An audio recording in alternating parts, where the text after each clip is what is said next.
जय हिंद, नमस्कार।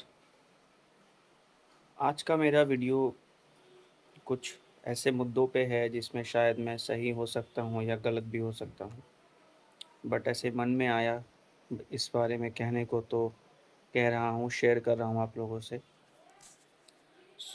पॉइंट ये है कि कभी-कभी ऐसा लगता है कि सीजेपी जो प्रोटेस्ट कर रही थी, वो सही था। उन लोगों को हिलाने के लिए, उन लोगों को जगाने के लिए जो लोग ये सोच के बैठ गए हैं गद्दियों पे कि वो लोग जो जी में आए वो करते रहेंगे, लेकिन उन्हें कोई छू नहीं सकता, उन्हें कोई पूछ नहीं सकता, उन्हें कुछ कोई कर नहीं सकता। चाहे वो सत्ता में कोई भी बैठा हो, बीजेपी हो, कांग्रेस हो, कोई भी पार्टी हो, कोई भी पार्टी हो, कोई भी पार्टी एक दूसरे से ज़्यादा अलग तो है नहीं।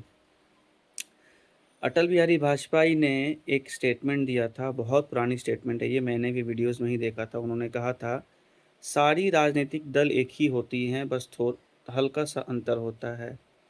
तो ज़्यादा डिफ़रेंस होता नहीं है किसी भी पॉलिटिकल पार्टी में। देखिए मैं ऐसा क्यों कह रहा हूँ, बीजेपी गवर्नमेंट में आई, उसने ब कुछ-कुछ बहुत अच्छे काम किए हैं, इसमें कोई डाउट नहीं है। देश की सिक्योरिटी बढ़ी है, बहुत सारे अच्छे-अच्छे चीज़ हुई है देश में। लेकिन आप देखिए आज के डेट में रेप इंसिडेंट कितना बढ़ गया है। ये भी उसका एक कारण हो सकता है कि आदमी आजकल रिपोर्ट ज़्यादा करता है, लेकिन ये होता होता ही क्यों है? इससे तो होना बिल्कुल नहीं चाहिए। एक सभ्य समाज में, एक सभ्य देश में ऐसा तो होना नहीं चाहिए। हम लोगों को ये समझना पड़ेगा कि लोगों के अंदर में डर नहीं है कानून का, लोगों के अंदर में डर नहीं है सिस्टम का, लोगों के अंदर में डर नहीं है किसी भी पुलिस प्रशासन, किसी भी सिस्टम का, जिससे उन्हें लगे कि नहीं हम गलत ये काम गलत है। अगर हम ऐसा करते हैं तो हमें बहुत कड़ी से कड़ी सज़ा होगी। एक व्यक्ति एक किसी भी मतलब किसी का भी रेप करके, वो तो जिसके साथ में होता है वो तो वही जानती है कि मतलब उसके साथ में क्या बीती है, और उसका परिवार जानता है कि किस दौर से अब वो गुज़रेंगे, उनकी बच्ची किस दौर में होगी। और कभी-कभी तो ऐसा भी होता है कि कुछ रेप विक्टिम बच जाती हैं, कुछ रेप विक्टिम को मार भी दिया जाता है। तो मतलब हम लोग जिन परिवारों के साथ में ये होता है, वो उनसे ज़्यादा इस दुःख को कोई नहीं समझ सकता। और भगवान ना करे कि इस दुनिया में वो दिन किसी भी परिवार को, किसी भी बच्ची को, किसी भी औरत को देखना पड़े। रेप करने के बाद में उस औरत के साथ में जो बीतता है वो तो वही जानती है। लेकिन उन लोगों को तो पुलिस पकड़ के जेल में डाल देती है। वो लोग अपना अ, आप समझिए कि जीवन जीते ही हैं, जेल के अंदर या जेल के बाहर। जीवित तो रहते ही हैं वो। उन लोगों को जीने का तो अधिकार होना ही नहीं चाहिए। उन लोगों को तो राइट ही नहीं है कि वो संसार में जिए, उन्हें संग-संग फांसी का सज़ा दे देना चाहिए। एक फ़ास्ट ट्रैक कोर्ट होना चाहिए जो कम से कम 2 से 3 महीने के अंदर में उन लोगों को फांसी दे दे, उन लोगों को दुनिया से ख़त्म कर दे, क्योंकि उन लोगों ने किसी का जीवन नष्ट किया है, एक परिवार को ऐसा दर्द दिया है जो वो लोग कभी नहीं भूल पाते हैं। ये चीज़ बढ़ा है बहुत ज़्यादा। आप देखिए रोड एक्सीडेंट्स, कितने सारे रोड एक्सीडेंट्स हो रहे हैं। मतलब ऐसे-ऐसे रोड एक्सीडेंट हो रहे हैं कि उसके अब क्या ही कहने, कोई थार वाला मार दे रहा है, कोई फॉर्च्यूनर वाला मार दे रहा है, कोई भी गाड़ी वाला किसी बाइक वाला को मार दे रहा है, कोई कार वाला को मार दे रहा है। और एक इंसिडेंट आपने देखा होगा, एक पोर्शे गाड़ी वाला गुजरात का था, वो लड़का, वो एक्सीडेंट करके अपने गाड़ी से निकल के कहता है आई वांट मोर। और जब वो बेल पे रिहा होता है, उसकी फैमिली पार्टी कर रही होती है ना?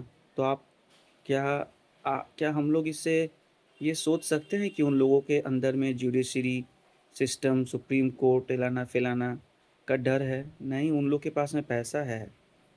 उन लोगों के पास में पैसा है, इसलिए उनके अंदर में डर नहीं है। और ऐसा ही ये हमारे भारत में चलते आ रहा है, और शायद दुनिया में भी ऐसा ही होगा। तो कभी-कभी तो ऐसा लगता है कि क्रांति होनी चाहिए, लेकिन उस क्रांति का माध्यम एक सही तरीका होना चाहिए, और उस क्रांति से देश में एक्चुअल में सही बदलाव होने चाहिए। हमारे कोलकाता में ही जब रेप हुआ था, आरजी कर में, मतलब उस लड़की के साथ में इतनी बेरहमी से रेप की गई थी कि उसका रिपोर्ट्स देख के तो होश ही उड़ गया था। आप देखिए, ऐसा रिपोर्ट देख के लगा था कि उसमें कोई एक आदमी का इन्वॉल्वमेंट नहीं है, उसमें और भी कई आदमी होंगे। लेकिन एक आदमी को पकड़ के जेल में डाल दिया गया, वो आज भी जेल में है। अब बीजेपी की गवर्नमेंट आई है, उसने क्या किया? आज तक क्या हुआ उस केस में? सिर्फ़ एक ही आदमी जेल के अंदर पड़ा हुआ है, क्योंकि सिस्टम खराब है, जुडिशरी ठीक नहीं है। बीजेपी जीतने के बाद में शुभेंदु अधिकारी जी का पीए का मर्डर कर दिया गया, उसके घर के बाहर में। आज तक उसका कारण नहीं पता चला।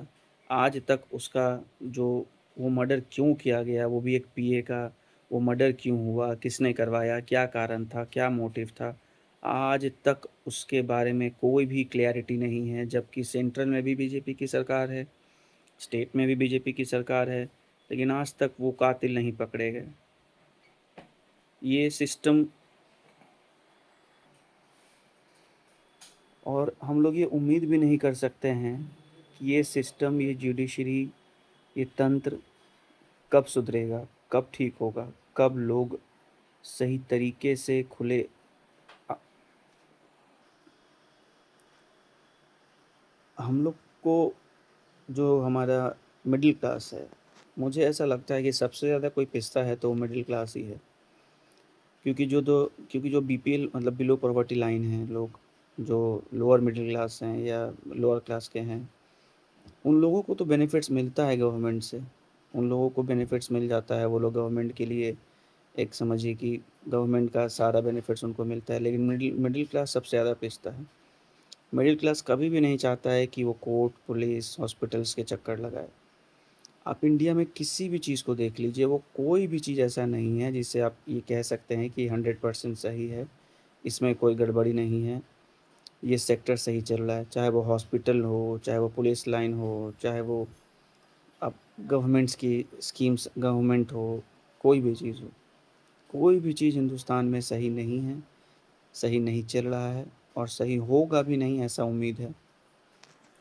करप्शन तो है ही, इसमें कोई डाउट नहीं है। लोग, सिस्टम्स में लूप होल तो है ही, जुडिशरी में लूप होल है, उसी लूप होल का फ़ायदा वो लोग उठाते हैं जो लोग गलत काम करते हैं, है ना? सिस्टम ही सही नहीं है तो आप कोई भी चीज़ सही कैसे हो सकता है? और जो सिस्टम में बैठे हुए लोग हैं वो भी सही नहीं है। एक मूवमेंट हुआ था अन्ना हज़ारे जी का, उस टाइम अरविंद केजरीवाल बहुत ईमानदार माने जाते थे, बहुत अच्छे नेता माने गए थे, वो लोगों को लगा कि हाँ, ये सच में कुछ करेंगे। लेकिन एज़ एक्सपेक्टेड सत्ता मिलने के बाद में वो भी बदल गया। अब तो उनका सीधा कॉन्टैक्ट खालिस्तानियों के साथ में है। ठीक है, मैं राजनीतिक बात करने नहीं आया हूँ। बस लोगों को आवाज़ उठानी चाहिए गलत चीज़ को देख के। गलती हम लोगों के अंदर भी है कि हम लोग गलत चीज़ को देख के चुप रह जाते हैं, छोड़ो हटाओ। अगर मान लीजिए किसी के साथ में गलत हो रहा है, तो हम लोग उसको इग्नोर कर देते हैं कि नहीं, वो हमारी प्रॉब्लम नहीं, वो उसकी प्रॉब्लम है। नहीं यार, वो प्रॉब्लम तुम्हारे घर तक भी आ सकती है ना? तुम्हारे घर तक भी वो प्रॉब्लम आ सकती है, तुम भी उसका विक्टिम हो सकते हो। लोगों में एकजुटता नहीं है, इसके लिए लोगों का फ़ायदा सब, प्रशासन, पुलिस सब उठाता है। एक व्यक्ति सीएम बनने से पहले लोगों को कहता है कि आप हमारे हैं, हम आपके हैं, जो भी प्रॉब्लम होगा हम आपका सुनेंगे, सब चीज़। आज देखिए झारखंड में जहाँ प्रोटेस्ट हो रहा है, वहाँ बच्चे जो हैं प्रोटेस्ट कर रहे हैं, कहाँ कर रहे हैं? सीएम हाउस से मात्र 1 किलोमीटर के डिफरेंस में। उन्हीं छात्रों का वोट मिला होगा ना सीएम जी को, उन्हीं छात्रों ने वोट दिया होगा ना, उन्हीं छात्रों के परिवार ने वोट दिया ना, तभी आप जीते हैं। लेकिन आज जब वो छात्र बारिश में भीग रहा है, आज जब वो छात्र दुख तकलीफ़ में अपने लिए प्रोटेस्ट कर रहा है, और आप एसी के रूम में बैठे हुए हैं, एसी गाड़ियों में घूम रहे हैं, तब कहाँ चला जाता है आपका वो दर्द, तकलीफ़, एकता वाला बात? तब नहीं दिखता है वो। तब वो नज़र आता ही नहीं है ना, वो दिखाई देता है। तब वो जो स्टूडेंट्स और वो जो फैमिली आपके लिए वोट करते हैं, वही लोग आपके विरोधी हो जाते हैं। वही लोग आपका, वो बीजेपी का हो जाता है, वो चाहे किसी भी अन्य दल का हो जाता है। मतलब एक गिरगिट से भी ज़्यादा रंग बदलते हैं ये पॉलिटिशियंस, और इसका कोई सॉल्यूशन भी शायद नहीं होगा। क्योंकि गद्दी में बैठने वाला हो या फिर जिस व्यक्ति को पावर मिल जाता है वो लोग का सोच बदल जाता है क्योंकि उनके पास पावर आ जाता है। खैर, वीडियो को और लंबा नहीं खींचूँगा। मुझे पता नहीं आप लोगों को मेरा वीडियो कैसा लग रहा है, बट मैं आशा करता हूँ कि मेरा पॉइंट पॉइंट वैलिड है और प्लीज़ आप लोग मुझे सपोर्ट करिए। Thank you.